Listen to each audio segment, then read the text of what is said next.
As one family, let us begin our celebration with our act of faith in the name of the Father, and of the Son, and of the Holy Spirit.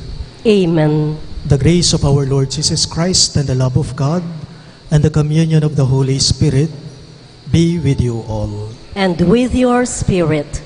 My dear friends, coming together as God's family with confidence, let us ask the Father's forgiveness, for He is full of gentleness and compassion.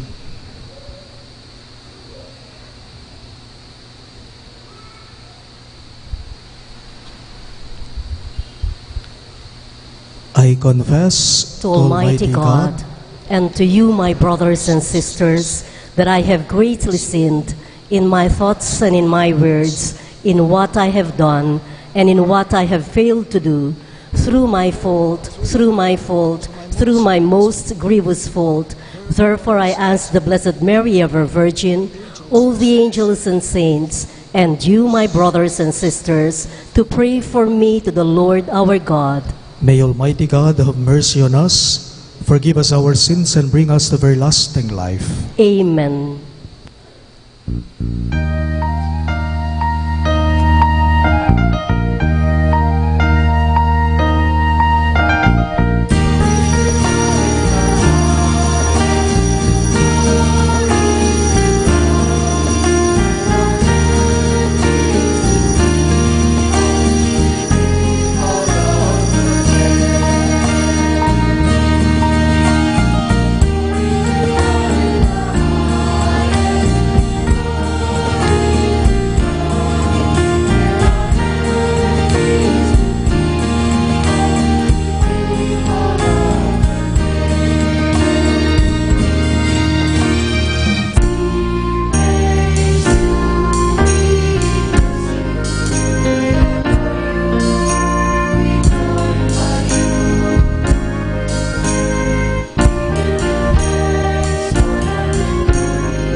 Let us pray.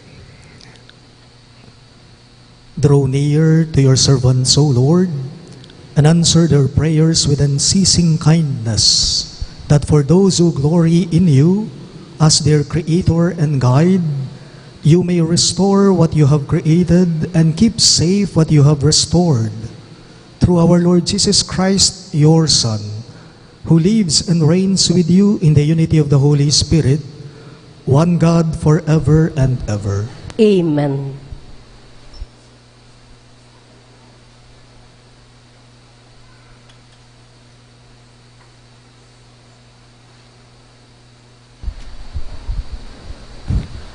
A reading from the book of Ecclesiastes. Vanity of vanities, says Koheleth. Vanity of vanities. All things are vanity. Here is one who has labored with wisdom and knowledge and skill, and yet to another who has not labored over it, he must leave property. This also is vanity and a great misfortune. For what profit comes to man from all the toil and anxiety of heart with which he has labored under the sun? All his days, sorrow and grief is his occupation. Even at night, his mind is not at rest. This also is vanity. The word of the Lord. Thanks be to God. We prayerfully join the choir in singing the responsorial psalm. If today you hear his voice, harden not your hearts.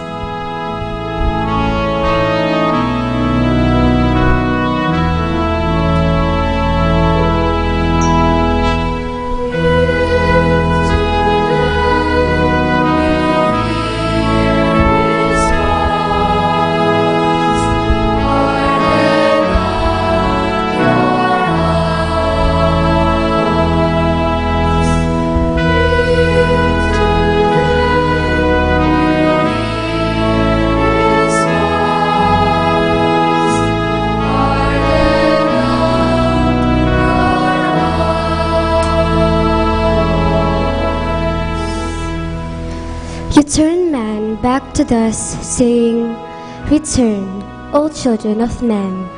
For 1,000 years in your sight are as yesterday, now that it is past, or as the watch of the night.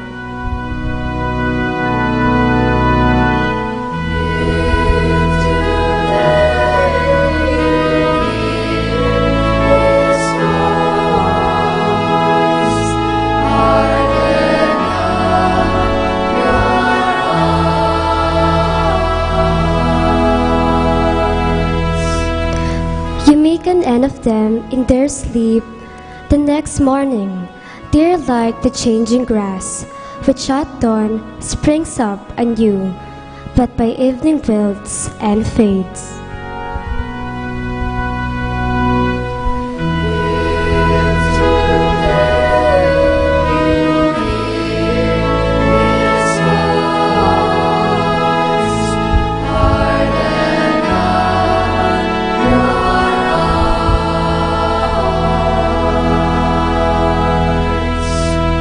Teach us to number our days aright, that we may gain wisdom of heart. Return, O Lord, how long? Have pity on your servants.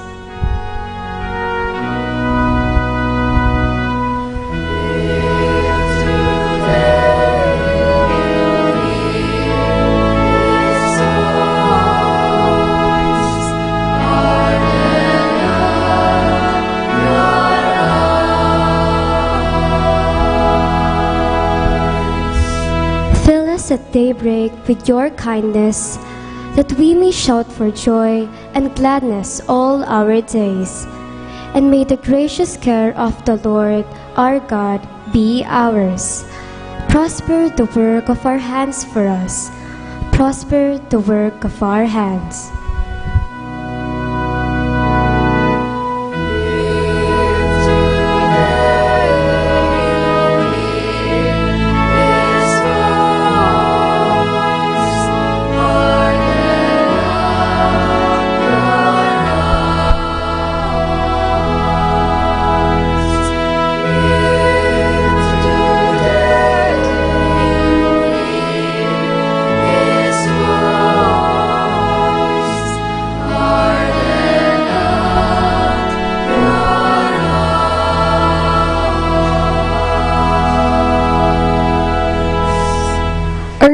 From the letter of St. Paul to the Colossians.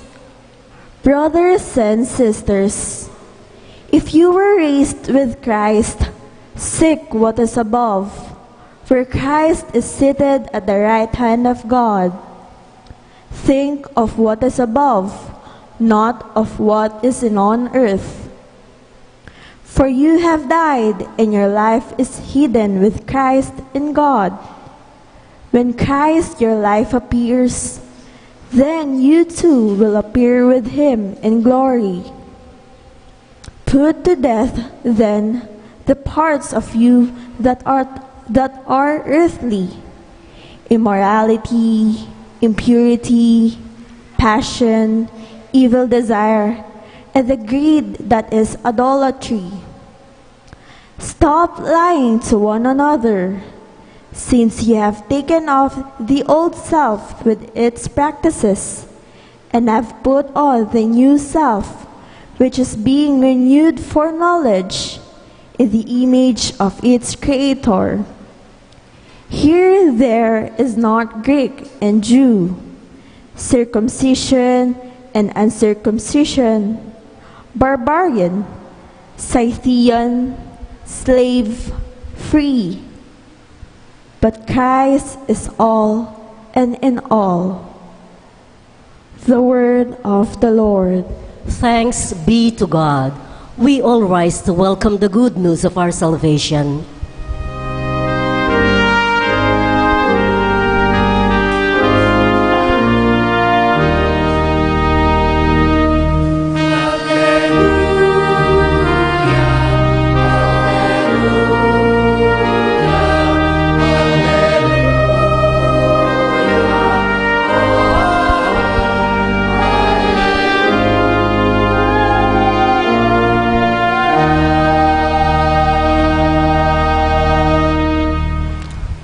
Together, blessed are the poor in spirit, for theirs is the kingdom of heaven.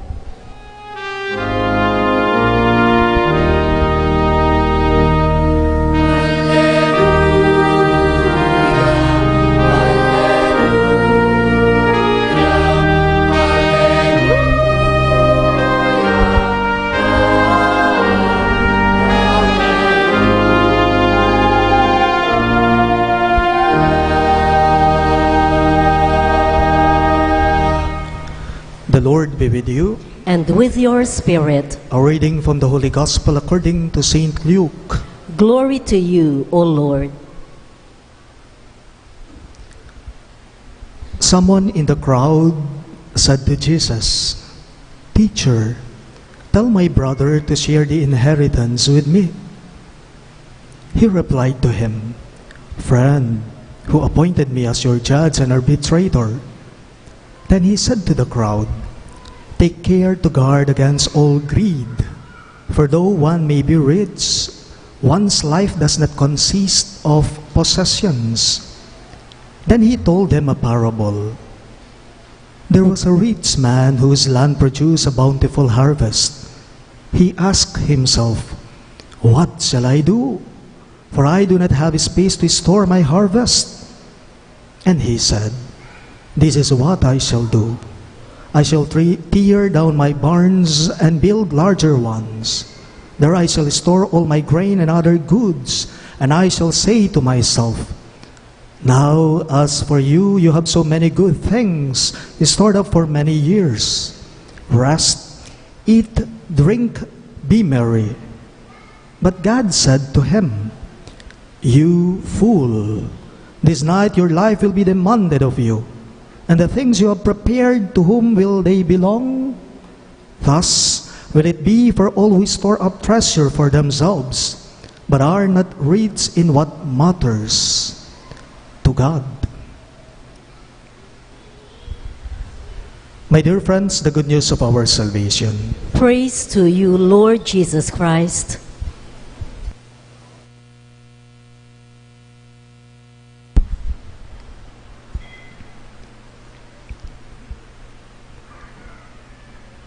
Dalawang bagay po ang binibigyan pansin ngayon ng ating binasang ebanghelyo ngayong linggong ito. Dalawang bagay ang binibigyang pansin ng ating pagbasa ngayong linggo. Ang una ay ang kayamanan at ang pangalawa naman po ay ang kasakiman. wealth, and greed. Una po ay ang tungkol sa kayamanan. Sabi nito, huwag magpasubo sa kayamanan, mawawala lang yan. Huwag malulon sa kayamanan o malinlang sa kayamanan, mawawala lang yan. Kayo pa'y subuking piban dyan, mawala mo yan. Ang tanong, bakit naman? Kasi naman po, ang kayamanan ay kasing halaga lang yan ng bula. Ang kayamanan ay kasing halaga yan ng bula.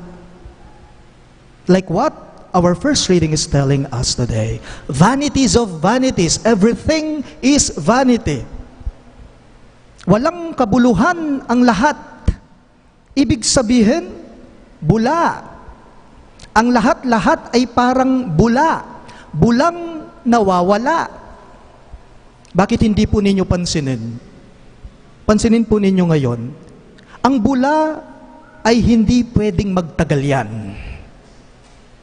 Ang bula ay hindi mo mapapanatili yan. Maglalaho yan. Mawawala't mawawala yan. Bule. Ing bula, malyapya. Eya maglambat, may apilmi, may apanatili, manyaguli. Manyaguliya. Sa makatuwid, ang maraming ipon ay maraming bula. Ang maraming ipon ay maraming bula. Ang umiipon ng bula, tao siyang katawa-tawa. Ang umiipon o nag-iipon ng bula, tao siyang tanga. Ing titipon bula, makatulaya, mulalaya. You fool! This night your life will be demanded of you. This is what the Lord is telling us in today's gospel. Paalala lang po, ang bula, kapag ka dumapo sa mata, hindi po ba masakit ito? Kusutan ming mata mo. Ang bula ay mahapdi sa mata. Ang bula ay nakakabulag din ng mata. Kung gayon, ang maraming kayamanan, taong mahapdi na pala ang kanyang mga mata. Ang maraming kayamanan, mahapdi na ang kanyang mga mata. Bakit? Kasi naman, ang mas mahalaga ay hindi na niya nakikita. Kasi naman, ang mas mahalaga ay hindi na niya nakikilala. Alam po ninyo, ang halaga ng buhay ng tao, ang halaga ng buhay ng tao ay wala naman po yan sa kanyang kayamanan, kahit gaano man yan kayaman. In today's gospel, the man who approached Jesus and asked him for help, this man was really frustrated and disappointed. He was complaining about his brother. Galit na galit siya sa kapatid niya. Bakit? Pinag-aawayan kasi nila ang mana nila. Pinag-aawayan kasi nila ang ari-arian nila, ang kayamanan nila. Paalala lang po, ang bula ay epekto din po ng galit yan. Ang bula ay epekto din po ng galit yan. Ing bula, epekto niya mo naman po ning mua. O tayo pansinan, potang bubulaya asbok king meto nga tao. Bubulaya asbok nga ra. Bala mo, aso ya kantang magwala. By the way, hindi naman po masama ang magkaroon ng kayamanan, ha? Hindi naman po mali ang pagkakaroon ng ari-arian ng kayamanan.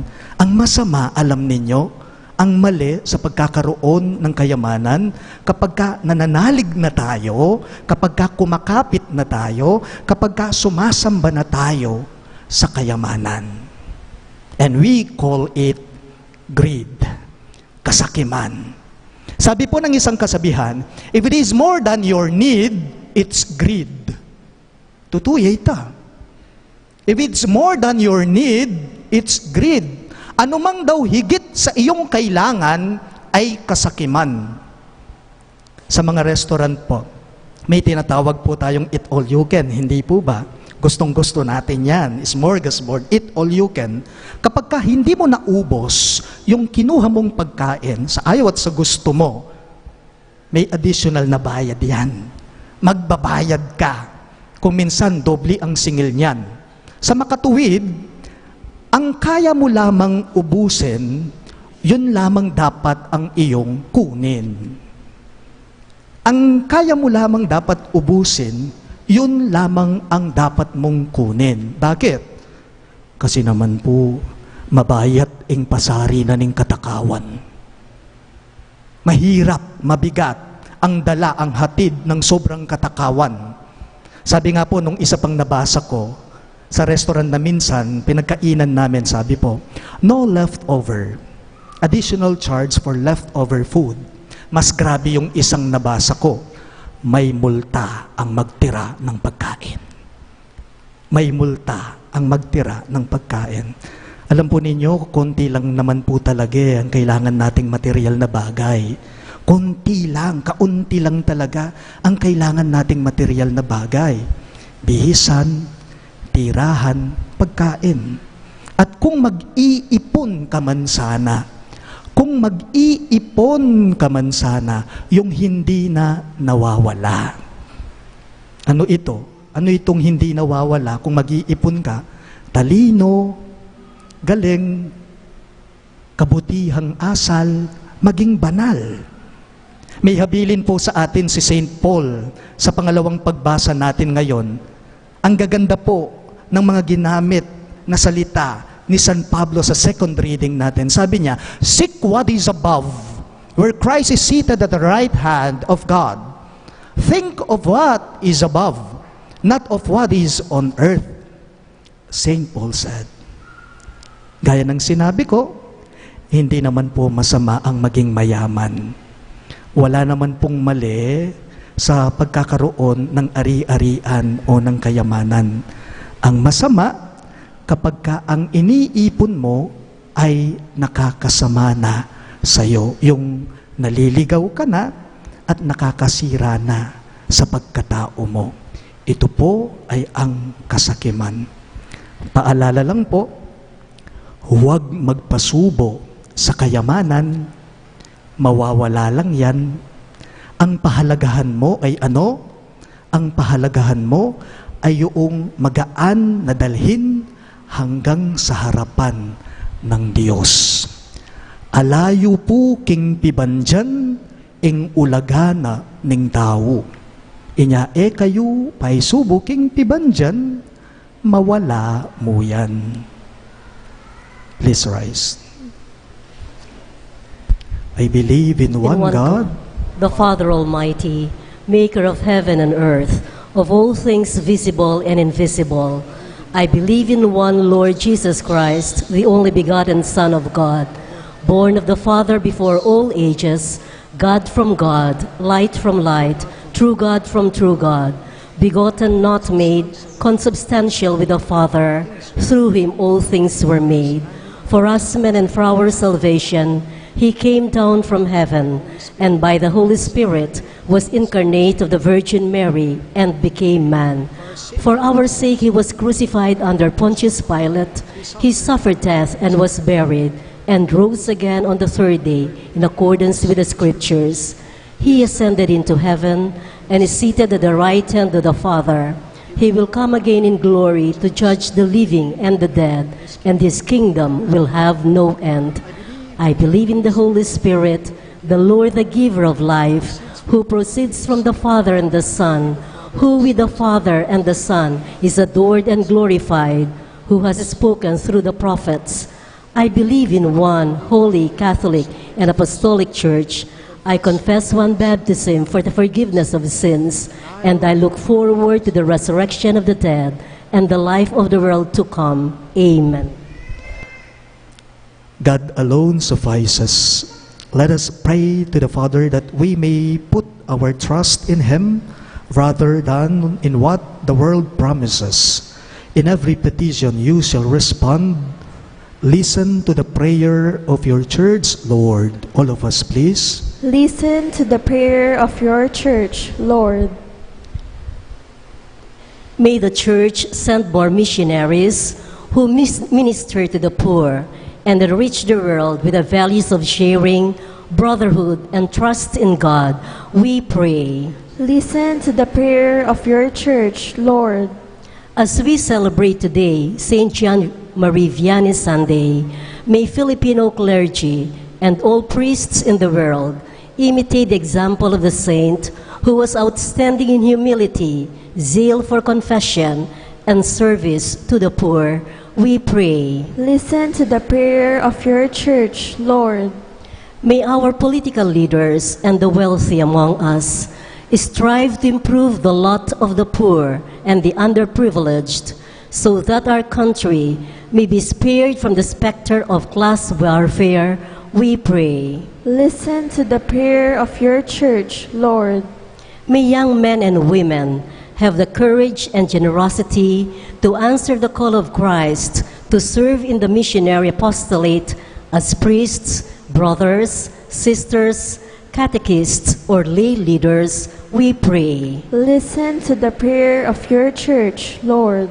May the rich and dissatisfied come to recognize the vanity of wealth and power and start to store up for themselves treasures that can neither be stolen, nor corrupted, nor lost. We pray. Listen to the prayer of your Church, Lord. We bring up to the Lord the intentions of the following: birthday thanksgiving of Lydia Lacap, Melissa Tungol, Mercy Fel Arce, Abigail Miranda, for the special intentions of Anita Teodin, Evelyn De La Rosa, Laylay Abiog, Cristel Sapnu, for the good health of Ines M. Sunga, Jerome Tayag, and all our sick relatives and friends, for the eternal repose of the souls of Norma, Maria Virginia, Shelito, Alfonso, and all souls in purgatory. We pray. Listen to the prayer of your Church, Lord. We pray in silence for our personal intentions.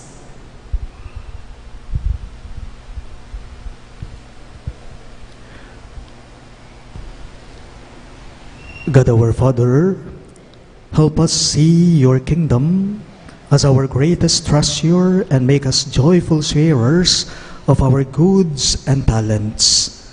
At the end of our life, may we appear before you rich with the things of the Spirit. We ask this through Christ our Lord. Amen.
Please rise. Pray, my dear friends, that my and your sacrifice may be acceptable to God, the Almighty Father.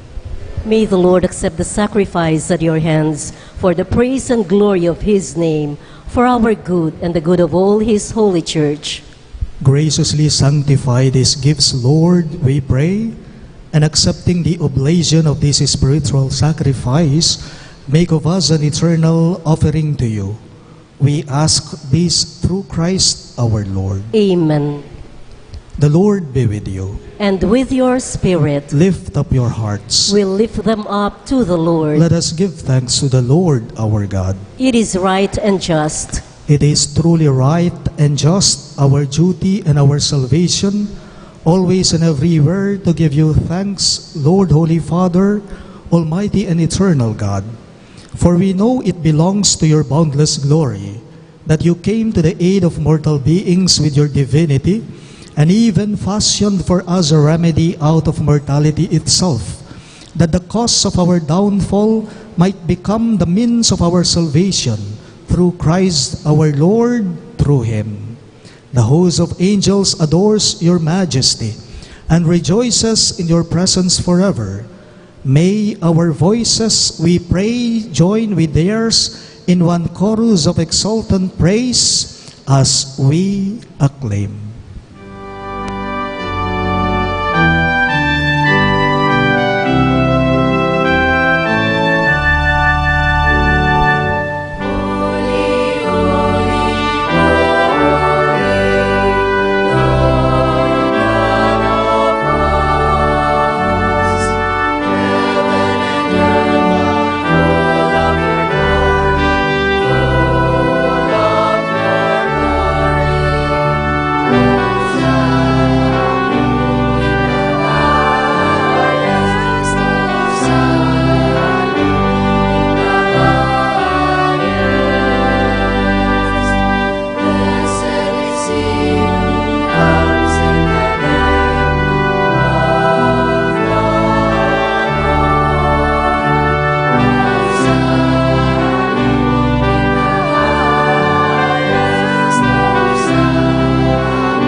You are indeed holy, O Lord, the fount of all holiness.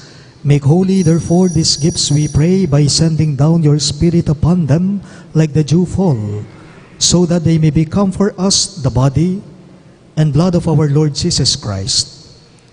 At the time he was betrayed and entered willingly into his passion, he took bread, giving thanks, broke it, and gave it to his disciples, saying, "Take this, all of you, and eat of it, for this is my body, which will be given up for you."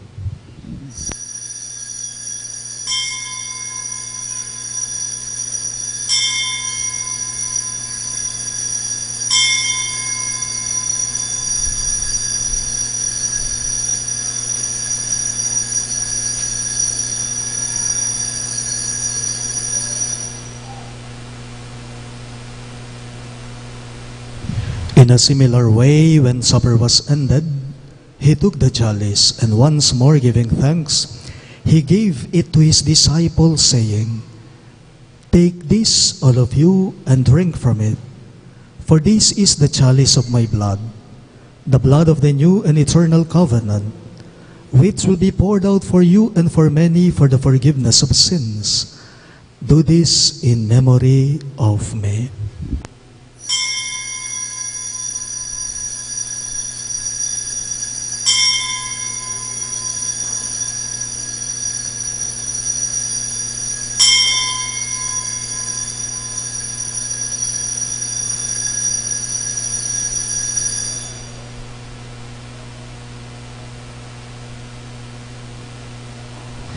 The mystery of faith.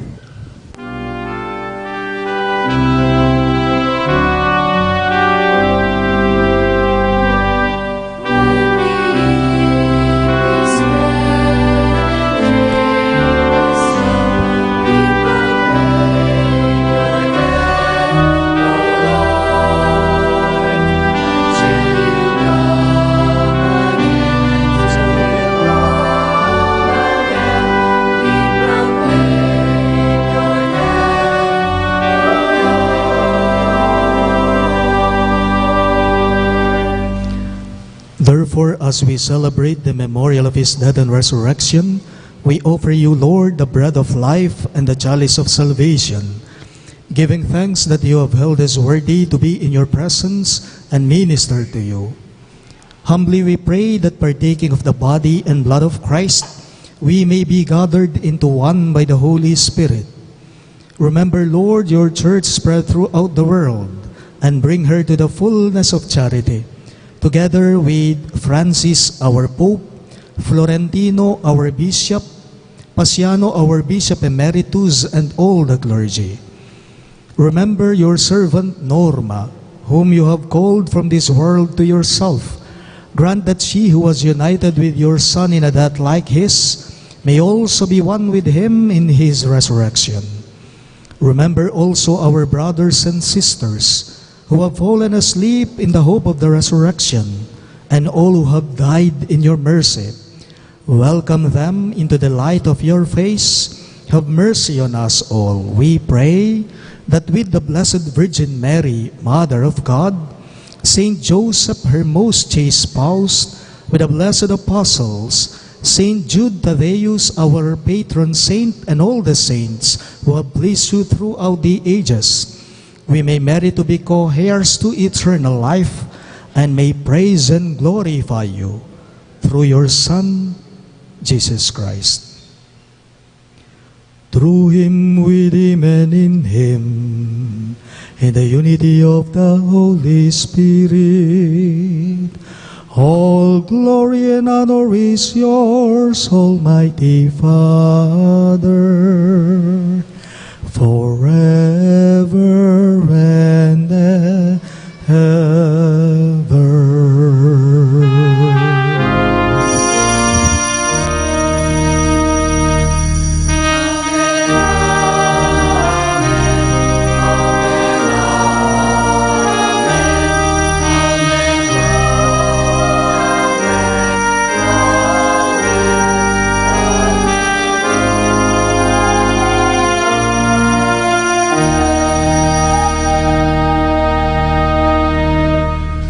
Let us now pray for the coming of the kingdom as Jesus taught us.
Deliver us, Lord, we pray, from every evil. Graciously grant peace in our days, that by the hope of your mercy we may be always free from sin and safe from all distress, as we await the blessed hope and the coming of our Savior, Jesus Christ. For the kingdom, the power, and the glory are yours, now and forever. Lord Jesus Christ, who said to your apostles, "Peace I leave you, my peace I give you," look not on our sins, but on the faith of your church, and graciously grant her peace and unity in accordance with your will, who live and reign forever and ever. Amen. The peace of the Lord be with you always. And with your spirit. Let us offer each other the sign of peace. Peace be with you.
This is Christ Jesus our Lord. He is the Lamb of God who takes away the sins of the world. Happy are those who are called to his supper. Lord, I'm not worthy that you should enter under my roof, but only say the word, and my soul shall be healed.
In celebration of the Year of the Youth, the Archdiocesan Commission on Youth Ministry has relaunched the KKK, or the Cruzada ng Cruz ding Kayanakan, with the Jubilee Millennium Cross as the focal point of the celebration in the Archdiocese. The Jubilee Millennium Cross, which has relics of the true cross of Jesus Christ, will visit our parish tomorrow afternoon at 2 o'clock with the arrival rite at the St. Jude Village Welcome Arch. The cross will be with us until Wednesday, August 7. We would like to join all mandated organizations in our parish community to share in this significant spiritual experience by joining us in welcoming the Jubilee Millennium Cross tomorrow afternoon at 2 o'clock at the St. Jude Village Welcome Arch with a street dance parade, procession, and welcome mass. Also, do come and participate in the following activities during the stay of the cross with us as follows. August 5, Monday, 4 p.m., Parish Vigil Rosary. 5:30 p.m., Formation Talk. 7:30 p.m., Youth Way of the Cross. August 6, Tuesday, 4 p.m., Parish Vigil Rosary. 6:30 p.m., Holy Mass. 7:30 p.m., Prayer in the Way of Taizé and Confession. August 7, Wednesday, which is the last day, 9 a.m., Parish Vigil, Rosary, and Veneration of Cross with mandated organizations as lead groups. 5 p.m., Novena to our Mother of Perpetual Help. 5:30 p.m., Holy Mass. 7 p.m., Transfer the Cross to Good Shepherd Parish, Bulaon Resettlement. Please note that on Wednesday, our Mass will be celebrated at an earlier time of 5:30 in the afternoon. Members of mandated organizations are advised to check the details of their participation with their respective coordinators. Also, our parish treasurer, Sister Emma Pineda, prepared the parish financial statement for the month of July 2019, which will be now displayed on the monitors. Please watch. Salamat po.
We all rise for the final prayer and blessing. Let us pray. Accompany with constant protection, O Lord, those you renew with these heavenly gifts, and in your never-failing care for them, make them worthy of eternal redemption. We ask this through Christ our Lord. Amen. The Lord be with you. And with your spirit. Bow your heads and pray for God's blessing.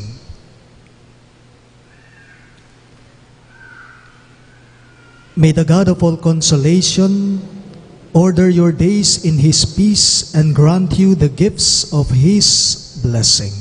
Amen.